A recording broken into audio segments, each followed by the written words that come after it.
Hello everyone, आखिर में आप लोगों का स्वागत है। तो आज का जो हमारा वीडियो लेक्चर है वो कौन से आर्टिकल पे है? वो हमारा आर्टिकल नंबर 5 पे है। ठीक है, तो देखो हमने वी हैव सीन कि जो हमारा पार्ट सेकंड है, कौन सा पार्ट सेकंड है, ये किससे रिलेटेड था? ये था हमारा सिटीजनशिप से रिलेटेड। ठीक है, नागरिकता, भारतीय नागरिकता। तो इसके अंडर में कितने आर्टिकल्स थे? इसमें आर्टिकल था आर्टिकल 5 से लेके आर्टिकल 11 तक। और आज हम कौन सा आर्टिकल इस लेक्चर में होगा? वो होगा आर्टिकल नंबर 5। ठीक है, तो देखो क्या होता है कि जो हमारा नेशन है या जो हमारा इंडिया है, ठीक है, उसमें जो लोग होते हैं वो दो, ठीक है, टाइप बोल दो, हाँ, लोग होते हैं। People are of two types. कौन कौन से होते हैं? सबसे पहले तो सिटीजन्स होते हैं, ठीक है, जो हमारे भारतीय नागरिक हैं वो होंगे। और दूसरा हमारे पास है एलियंस। ठीक है, सिटीजन्स जो नागरिक हैं वो कौन से होंगे? वो नागरिक हैं जिनके पास जो हमारा देश है उसकी नागरिकता है, तो उनको हम बोलते हैं सिटीजन्स ऑफ इंडिया। ठीक है, एलियंस कौन से होते हैं? एलियंस वो होते हैं जिनके पास दूसरे नेशन की नागरिकता होती है। ठीक है, aliens which have those which have citizenship of some other nation. ठीक है, of other nation.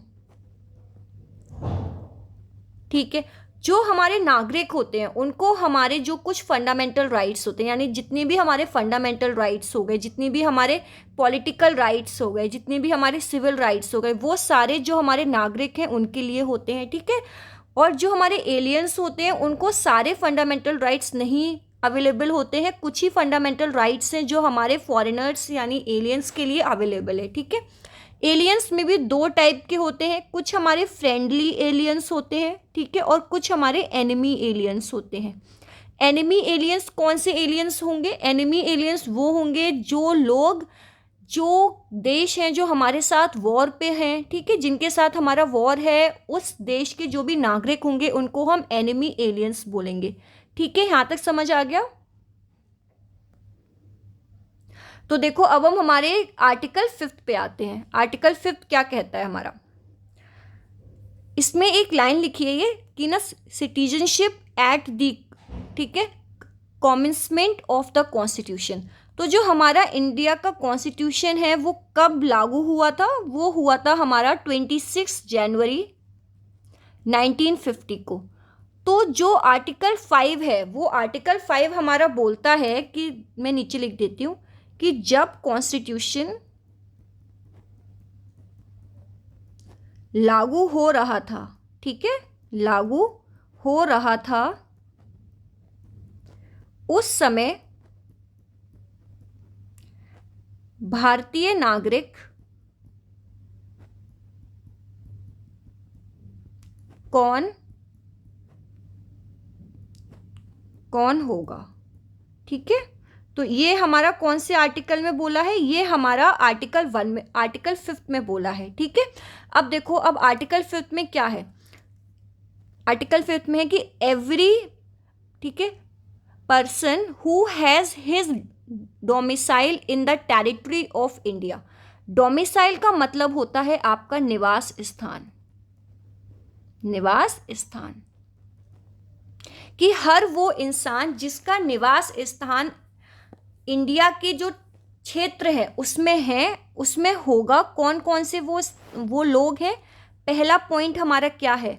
Who was born in the territory of India, जिसका जो जन्म है वो कहाँ हुआ है? वो भारत में हुआ है, और उसका जो निवास स्थान है वो भी हमारा देश में ही है। ठीक है, भारत के अंदर ही है। पहला पॉइंट हो गया। दूसरा पॉइंट क्या है हमारा? कि either of whose parents was born in the territory of India, या कोई ऐसा व्यक्ति है जिसके दोनों में से कोई एक माँ बाप इंडिया में बॉर्न हुए हों और वो अभी इंडिया में ही रह रहे हों। ठीक है, थर्ड पॉइंट हमारा क्या होता है? Who has been ordinarily resident in the territory of India for not less than 5 years immediately, ठीक है, preceding such commencement shall be the citizens of India।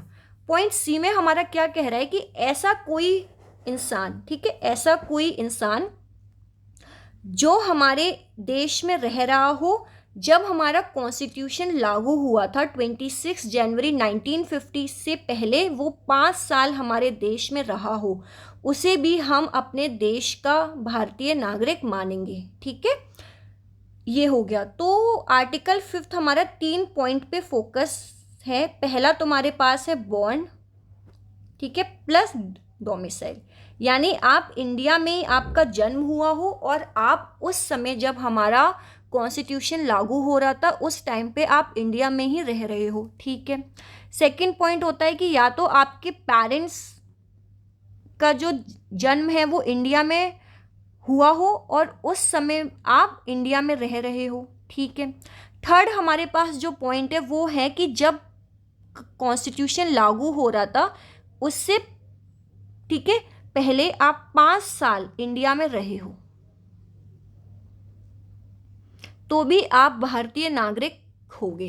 ठीक है, तो ये हमारा था आर्टिकल 5 था। अब जो ये सी वाला पॉइंट है इसमें एक चीज देख लो कि फॉर एग्जांपल अगर कोई यूरोपियन है, ठीक है, ब्रिटिश है और वो हमारी इंडिया में रह रहा हो, अब देखो, अब अगर वो यूरोपियन है तो इसका मतलब क्या हुआ कि he was not born in India, इधर ऑफ हिज जो भी उनकी फैमिली है वो भी इंडिया की नहीं होगी, लेकिन फिर भी हम उनको एक भारतीय नागरिक मतलब मानेंगे, क्योंकि अगर वो 26 जनवरी 1950 से पहले 5 साल इंडिया में रहा होगा। ठीक है, तो ये आपको सारे पॉइंट समझ में आ गए।